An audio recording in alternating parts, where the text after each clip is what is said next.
Hola chicas, hola chicos. En este vídeo vamos a ver cómo calcular los máximos y los mínimos relativos de una función, ¿vale? En concreto esta función que vamos a llamar f de x, ¿vale? A los máximos o los mínimos relativos, a los dos también los llamamos los extremos relativos, es decir, un extremo relativo será o un máximo o un mínimo relativo y le ponemos el adjetivo relativo para distinguirlo de los máximos o mínimos absolutos de la función que veremos más adelante.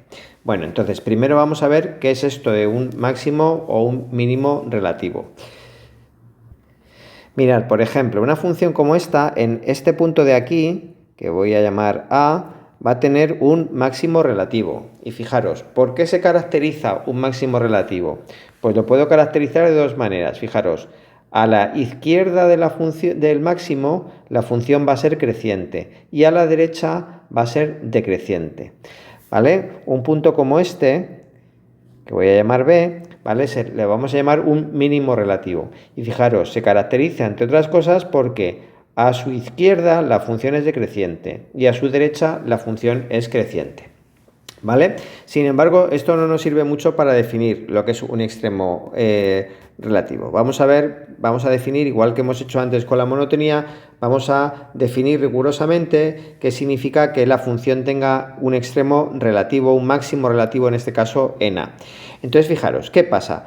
¿Qué pasa en A? Si os fijáis en la imagen de A, que sería esta de aquí, fijaros, en los puntos de alrededor es la imagen mayor, ¿vale? Por ejemplo, si cojo un punto que está cercano de A, ¿vale? La imagen va a ser más pequeña, y si cojo otro punto por la izquierda, cercano a, la imagen también va a ser más pequeña que f de A, ¿vale? Los puntos de alrededor de A va a tener una imagen más pequeña. Es decir, fijaros, en la función hay puntos después que son mayores. Por ejemplo, esto me sale una imagen mayor, pero alrededor del punto A, ¿vale? Todas las imágenes de todos los puntos que yo sustituya son más pequeñas que A. A está en el punto más alto, por así decirlo, de los puntos que están a su alrededor, ¿vale? Entonces, fijaros, lo que voy a hacer es coger aquí un entorno de A, este es el punto A más R, A menos R, voy a coger ese intervalo A más R, A menos R, y entonces voy a decir que f de x tiene un máximo relativo en x igual a si existe un intervalo, perdón, a ver que lo ponga bien, si existe un intervalo a menos r y a más r, ¿vale? En los alrededores de ese punto, intervalo centrado en A, tal que ocurra que, fijaros, ocurra que para todos los valores de x que pertenezcan a ese intervalo,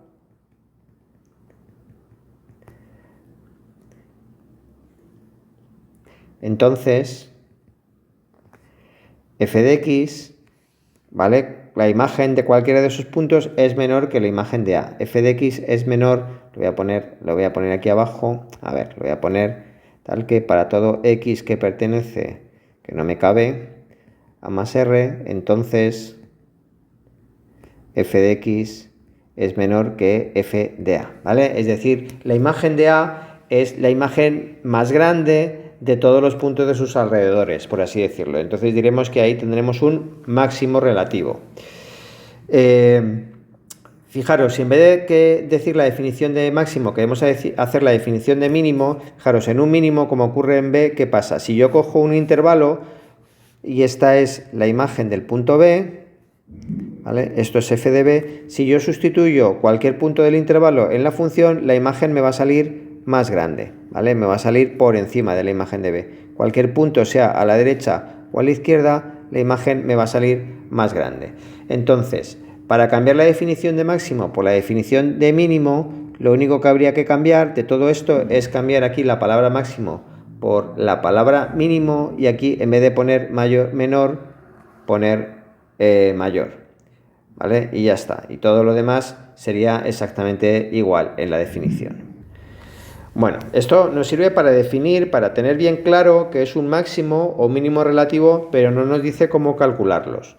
Entonces, en el vídeo anterior ya hemos visto, fijaros, y aquí lo podemos ver también, que si yo, lo voy a poner de otro color para que lo veamos un poquito mejor, si yo voy a calcular la tangente en ese extremo, fijaros, la recta tangente en ese extremo va a ser una recta horizontal, ¿vale? Y aquí también va a ser una recta horizontal, ¿vale? Con lo cual, una de las cosas que va a caracterizar a los extremos, a los máximos y a los mínimos relativos, es que su derivada va a ser cero, porque la pendiente de la recta tangente en esos puntos va a ser cero, ¿vale? Entonces vamos a resumir en la siguiente pizarra esta información y vamos a demostrar que eso ocurre siempre en un máximo o en un mínimo relativo.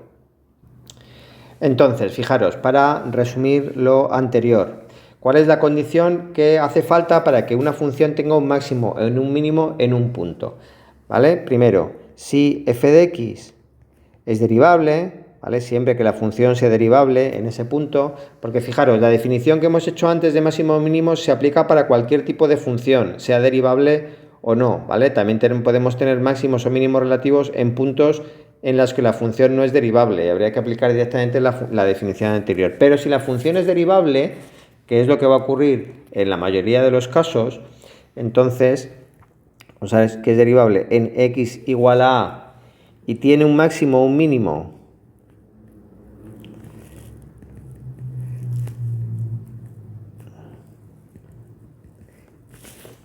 en ese punto, ¿vale? Entonces, obligatoriamente, la derivada de la función en a tiene que ser 0, ¿vale? ¿De acuerdo? Fijaros que al contrario no se cumple. Hemos visto en el vídeo anterior que a veces la derivada puede ser 0 en un punto, pero la función puede ser en ese punto creciente o decreciente. No tiene por qué tener un máximo o un mínimo, ¿vale?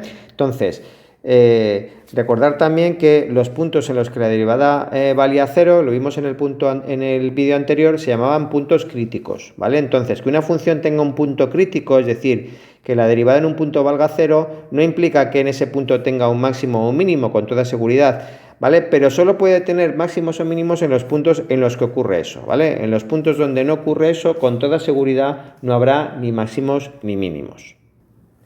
Bueno, primero vamos a demostrar esto de una manera un poco rápida. Lo vamos a demostrar solo para el caso del máximo, ¿vale? Pero para el caso del mínimo sería similar, ¿vale? Lo voy a hacer para que veáis cómo se hace una demostración. Lo voy a hacer para el caso del máximo.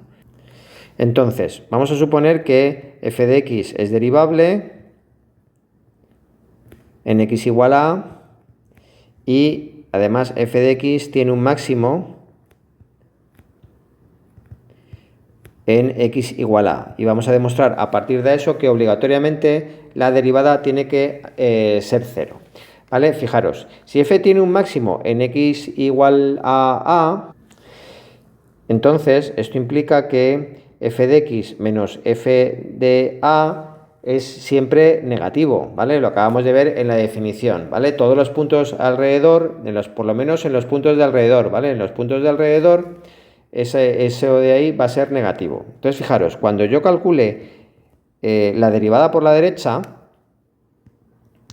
vamos a hacer la derivada por la derecha, la derivada en a por la derecha, ¿vale? Esto será el límite cuando x tiende a a por la derecha de f de x menos f de a partido por x menos a. Fijaros, cuando x tiende a por la derecha me estoy acercando mucho a a, con lo cual esta x va a estar dentro de ese entorno, ¿vale? Que hemos definido antes. Y entonces, fijaros, va a ocurrir que esto de aquí, el numerador va a ser negativo, ¿vale? Porque a es un máximo, entonces f de a va a ser mayor que cualquier valor de la imagen alrededor de él, ¿vale? Esta diferencia va a ser negativo, que lo hemos visto antes en la definición. Y cuando x tiende a por la derecha, x entonces toma valores un poquito mayores que a. Si le resto a, también va a ser positivo. Entonces, fijaros, aquí tengo un denominador negativo y un denominador positivo, con lo cual esto obligatoriamente va a ser menor o igual que 0. ¿vale? Pero si ahora hago la derivada por la izquierda, tomo el límite cuando x tiende a por la izquierda de f de x menos f de a partido por x menos a, que esto es la definición de la derivada. Fijaros, ahora, esto va a seguir siendo positivo, el numerador va a seguir siendo positivo, pero ahora el denominador es negativo, porque si x tiende a por la izquierda, estoy sustituyendo números un poquito menos que a, le resto a, esto va a ser negativo. El numerador es positivo porque f tiene un máximo en a, ¿vale? Entonces, cualquier valor que sustituya para la x me va a dar una imagen menor que la imagen de a, ¿vale? Al restar f de x menos f de a, va a dar negativo. Estoy poniendo que es positivo, esto sería negativo, lo estoy poniendo al contrario, ¿vale? Con lo cual, fijaros, al dividir menos entre menos, esto me va a salir más, ¿vale? Me va a salir que esto es mayor o igual que 0. Pero fijaros, la función tiene que ser derivable. En a es una de las condiciones que hemos puesto, que la función es derivable. Entonces, fijaros, las dos derivadas laterales me tienen que dar lo mismo, obligatoriamente, si la función es derivable. Pero si una es mayor o igual que 0 y otra es menor o igual que 0, la única posibilidad para que las dos me den lo mismo es que las dos valgan 0, ¿vale? Con lo cual, con esto demostramos lo que queríamos demostrar, que si una función tiene un extremo en a, entonces obligatoriamente en ese punto la derivada tiene que valer 0, ¿vale? Lo hemos demostrado para el máximo, pero para el mínimo sería una demostración similar.